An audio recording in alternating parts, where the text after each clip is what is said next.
আলু চপ বনাবৰ কাৰণে প্ৰথমতে আলুখিনি অলপ ফ্ৰাই কৰি ল'ব লাগিব। মই তেলত পিঁয়াজ, নৰসিংহৰ পাত অলপমান আৰু জলকীয়া কাটি দিছোঁ।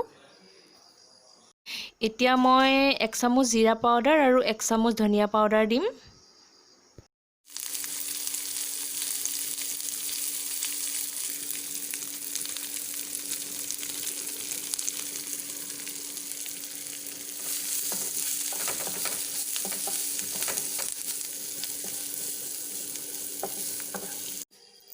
এতিয়া আলুখিনি 5 মিনিটমান সময় ৰঙচুৱা হোৱাকৈ ফ্ৰাই কৰি ল'ব লাগিব।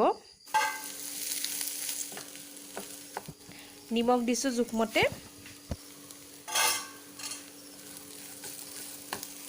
আলুখিনি ফ্ৰাই কৰি হৈ গ'ল। এতিয়া মই এইখিনি নমাই ঠাণ্ডা কৰি ল'ম।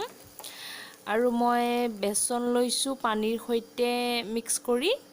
আৰু ইয়াত মই অকণমান নিমখ দিছোঁ আৰু ৰেড চিলি দিছোঁ আধা চামুচ। আৰু এইখিনি ভালকৈ গুলি লৈছোঁ।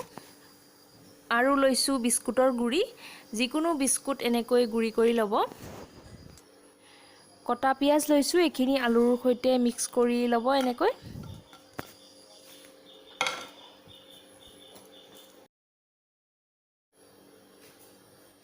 এতিয়া মই মিঠাতেল গৰম কৰি লৈছোঁ। মিঠাতেলৰ সলনি ৰিফাইন তেলো ল'ব পাৰে, কোনো কথা নাই।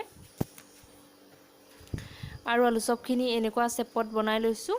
এতিয়া মই বেচন সানি ল'ম। আৰু বেচন সানি লোৱাৰ পিছত মই বিস্কুটৰ যিখিনি গুড়ি কৰি লৈছিলোঁ, সেই গুড়িখিনিত আলু চপটো এনেকৈ বিস্কুটৰ গুড়িখিনি সানি ল'ম। আৰু তাৰপিছত মই তেলত ফ্ৰাই কৰি যাম এটা এটাকৈ। গেছটো এবাৰ মিডিয়াম ফ্লেম আৰু এবাৰ হাই ফ্লেম কৰি থাকিব, নহ'লে দেৰি যাব।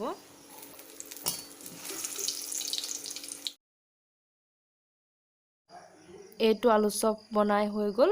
দেখিছেনে কিমান ধুনীয়া হৈছে। আৰু এনেকৈ মই গোটেইখিনি বনাই ল'ম।